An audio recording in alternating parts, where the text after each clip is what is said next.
HOC4N1 అన్ని ఆకుల వనమూలికల కషాయము, కాయలు గింజలు అవి పశువులు తిననివి, మన చుట్టుపక్కల పరిసరాలు లభించేటివి, మన తోటల్లోనే ఒడ్లంబడి వాటంబడి మన తోటలో కనిపించే కలుపు మొక్కలు, ఇవన్నీ ప్రతి కలుపు మొక్క కూడా ఒక ఔషధ మొక్కనే.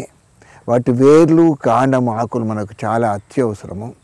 వాటి వేర్లలో కాల్షియం ఉంటుంది, కాండంలో మెగ్నీషియం ఉంటుంది, ఆకుల్లో అన్ని రకాల మైక్రోన్యూట్రియంట్స్ లభిస్తాయి, ఫాస్ఫేట్ లభిస్తుంది, సల్ఫర్ లభిస్తుంది. వాటిని అన్నిటిని మనం కలెక్ట్ చేసుకొని రైతు ఈజీగా వాటి చేసుకొని పెట్టుకోవచ్చు.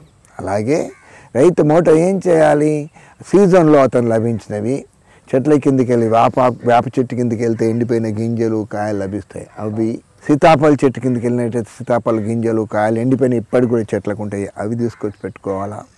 కానుక చెట్టు దగ్గరికి వెళ్ళి కానుక కాయలు కానుక గింజలు ఎండిపోయిన ఆకులను తీసి కలెక్ట్ చేసి పెట్టుకోవాలా. అవి స్టోర్ చేసి పెట్టి వేరే కొనవలసిన అవసరం లేదు. వేప గింజలు, కానుక గింజలు, సీతాఫల గింజలు, ఈ మూడు మ్యాండేటరీ, కంపల్సరీ అందరు రైతులకు ప్రతి ఒక్కరు దొరికేటి.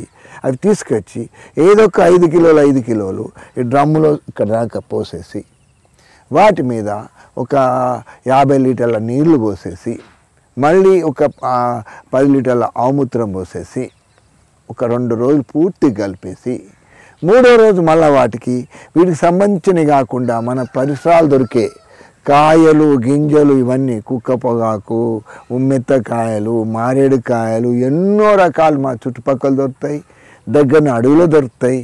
వాటి ఆకులు అన్ని రకాల ఆకులు, వాయిలాకు, వేపాకు, పాలుగారేటివి, ఘాటైనవి, తీపైనవి, పులుపైనవి, అత్తాకోళ్ళాకు, ముఖ్యంగా తంగేడాకు, ఇంకా ముఖ్యంగా మనకు కావాల్సింది ఏంటంటే బేషరం అంటాం మనము, దాన్ని తూటాకు అని పిలుస్తాం. దాని ఆకు కాడలు లేత తీసుకొచ్చేసి డ్రమ్ములో పూర్తిగా వాటిని నింపేయాలి కంప్లీట్.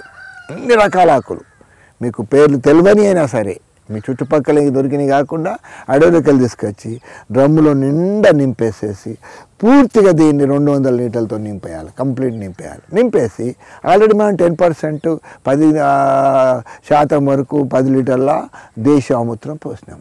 దీన్ని కట్టెతో పూర్తిగా ఇట్లా లోపలికి కూర్చుతూ ఉంటే ఆకులు మురిగే వరకు ఉత్తడమే, అంతే సింపుల్గా. ఒక 4-5 డేస్లో 4-5 రోజుల్లో ఏమవుతుంది, ఆకంతా మురిగిపోయి ఆడికి వెళ్ళిపోతుంది. అప్పుడు మెల్లగా ఇట్లా కలుపుకుంటూ చేరాలి. వారం తర్వాత చూస్తే ఆకులన్నీ అడికి వెళ్ళిపోయి మీదికి yellow colour, light brown colour liquid బయటకు వస్తుంది. ఇట్లా ముడితే వాసన వస్తుంది, మనకు ఘాటు వాసన వస్తుంది.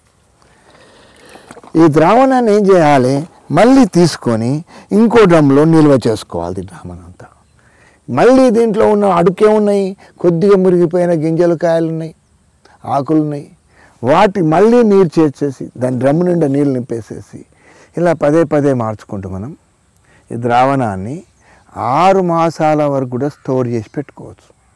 అది ఎంత స్ట్రాంగ్ అవుతుంది కదా అంటే అన్ని చీడపీడలకి మనం దాన్ని పిచికారీ కొట్టుకున్నట్టయితే 15 రోజులకు ఒకసారి పిచికారీ, 1 వీక్ కూడా అవసరం లేదు, 15 రోజులకు ఒకసారి పిచికారీ.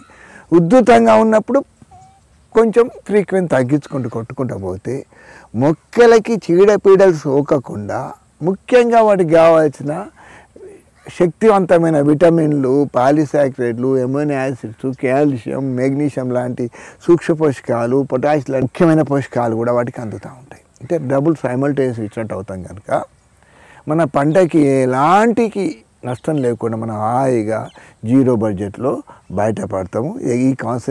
ఈ కాన్సన్ట్రేషన్ లిక్విడ్ అనేది ఇక అన్ని కెమికల్ మందుల కంటే చాలా స్ట్రాంగ్.